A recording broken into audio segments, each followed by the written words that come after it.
February is supposed to be a month of love. But what if instead of hearts and roses, all you got for Valentine's Day was heartbreak and thorns? Rejection is one of the most difficult things for people to cope with, and yet it's a requirement for existence. You can't shoot your shot for love, life, and the pursuit of happiness without expecting to be met with an Ariana Grande level "thank you next" from time to time. In this episode, I'm going to talk about how to cope with rejection, and to what may be a surprise to some of you, the benefits of rejection. Welcome back to Savvy Psychologist. I'm your host, Dr. Monica Johnson, coming to you with a brand new episode on our new day of the week. That's Wednesdays from here on out. Thanks for coming along for this ride with me. As usual, every week on this show, I'll help you face life's challenges with evidence-based approaches, a sympathetic ear, and zero judgment. Rejection is a very common experience in romantic relationships and the broader context of dating. Its prevalence is due to several factors, and here are a few of them. Diverse preferences and expectations. People have unique preferences, expectations, and ideals regarding romantic partners. This diversity means that not everyone will be a match, leading to rejection when interests or expectations don't align. Online dating and social media. With the rise of online dating and social media, the frequency of both experiencing and issuing rejection has increased. These platforms provide more opportunities to meet potential partners, but also increase the likelihood of facing rejection.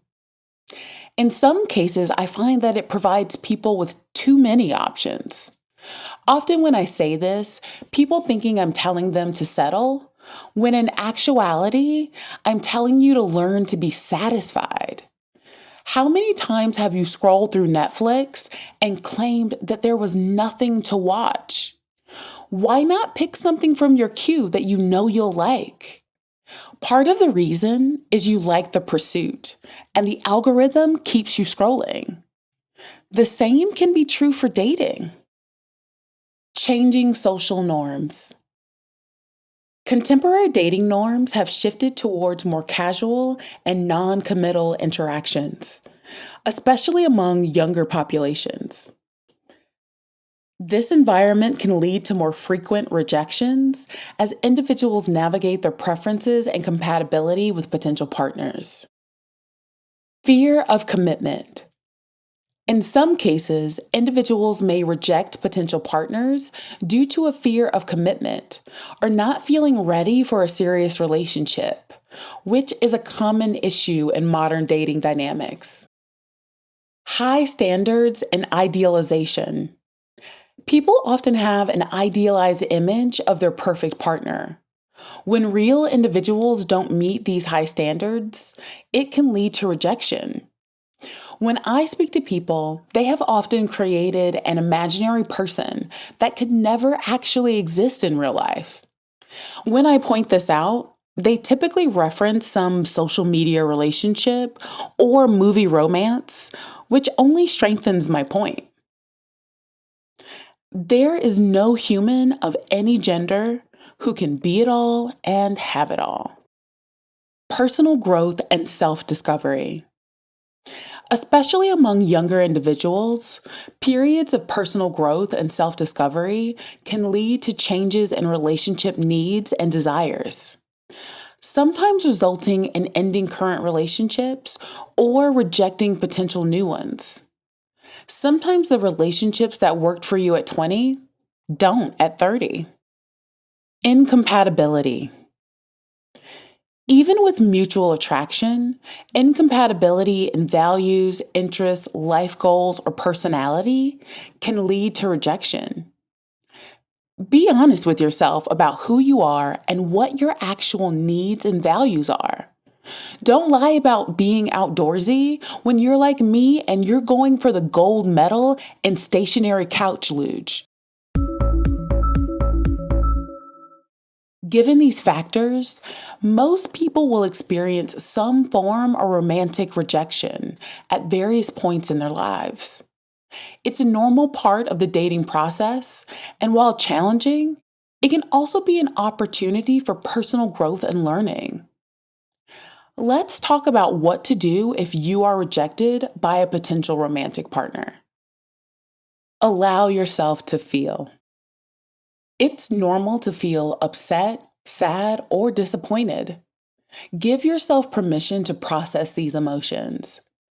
Avoid suppressing your feelings, as this can lead to more distress in the long run. Remind yourself that rejection is a part of life and doesn't reflect your value or worth as a person. Treat yourself kindly as you would a friend in a similar situation. Reflect, but don't obsess. It's okay to reflect on the experience to understand if there are any learning points. However, avoid obsessing over what went wrong or blaming yourself excessively. Remember that compatibility is a two-way street. Stay connected with friends and family. Lean on your support system. Spend time with people who make you feel loved and valued. Maintain your routine and self-care. Keep up with your daily routines and activities you enjoy. Exercise, hobbies, and engaging in things that make you happy can boost your mood and self-esteem. Avoid immediate rebound relationships. Jumping into another relationship quickly after being rejected can be tempting, but it's often healthier to allow yourself time to heal and reflect before moving on. Limit contact with the person who rejected you. If possible, take a break from seeing or communicating with the person who rejected you, especially if it causes you pain. This can help in the healing process. Focus on personal growth. Use this time to focus on your own growth and development. Pursue interests, develop skills, and focus on aspects of your life that bring fulfillment beyond romantic relationships. Consider professional help if needed. If you find yourself struggling to move on, or if the rejection significantly impacts your mental health, seeking support from a mental health professional can be beneficial. Stay positive about the future. Remember that being rejected by one person doesn't mean you won't find a loving and compatible partner in the future. Stay open to new possibilities. It's important to remember that rejection is not a reflection of your worth or desirability as a partner. It often means that you and the other person were not the right match, and that's okay. Everyone has their own set of preferences and compatibilities, and it's about finding someone who aligns with yours. Rejection, though often painful, can offer several benefits to mental health and personal growth, if you allow it. Here are a few potential positives that can occur following rejection. Resilience building. Rejection can strengthen resilience, the ability to bounce back from adversity. Each experience of rejection can teach coping mechanisms and emotional regulation, making one more adept at handling future challenges. Self-discovery and personal growth. It often prompts introspection, leading to a deeper understanding of oneself.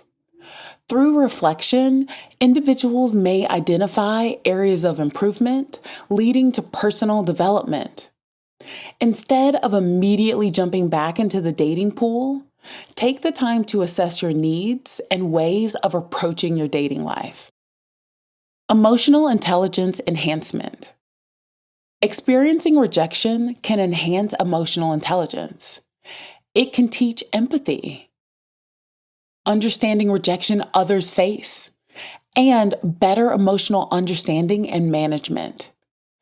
Basically, everyone has faced rejection, myself included, and it can allow you to have greater understanding and respect for your fellow human beings. Realignment of goals and values. Rejection can serve as a catalyst for reevaluating one's goals and values. It might lead to a reassessment of priorities and foster a more authentic path that aligns with true personal values. I can't preach this enough. Increased mental toughness. Over time, dealing with rejection can increase mental toughness. This mental fortitude can be beneficial in facing life challenges and striving for success despite setbacks. Opportunities for new relationships and experiences. Rejection can open doors to new relationships and opportunities that align better with one's personal growth and current needs. Improvement in decision-making skills. Learning from rejection can enhance decision-making skills as one becomes more aware of what didn't work in the past and adjusts future decisions accordingly. It's important to approach rejection with a growth mindset, seeing it as an opportunity for learning and self-improvement, rather than a definitive setback or a reflection of personal worth. If you can do that, you can continually build on these experiences and lead to a better future.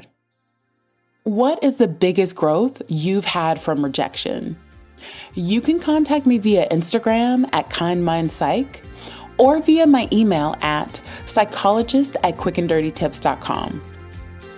The Savvy Psychologist is a Quick and Dirty Tips podcast.